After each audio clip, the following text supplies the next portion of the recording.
Ilang bagyo ang dumaan sa ating bansa nitong mga huling linggo. Sa iba't ibang parte ng bansa, nagmistulang ilog ang mga kanal, kalsada, palayan at mga tirahan. Para ilan sa ating apektado ng ulan, hindi maiwasan na sumugod sa baha. Ang iba na may tuwan-tuwa, ginagawang swimming pool ang baha. Lingid sa kaalaman nila, merong panganib sa baha.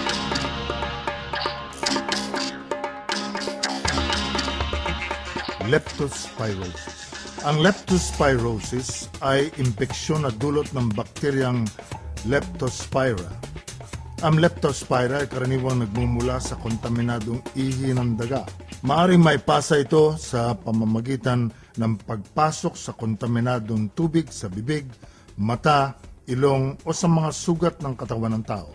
Depende sa tao, maaaring lumabas ang simptomas ng leptospirosis sa loob ng 4 hanggang 14 na araw o higit pa. Karaniwang simptomas nito ay ubo, lagnat, sakit ng ulo, pananakit ng katawan at pagsusuka, pagtatae, at panlalamig ng katawan. Maaari rin makaranas ng paninilaw ng balat, pamumula ng mata, at pananakit ng tiyan o abdomen.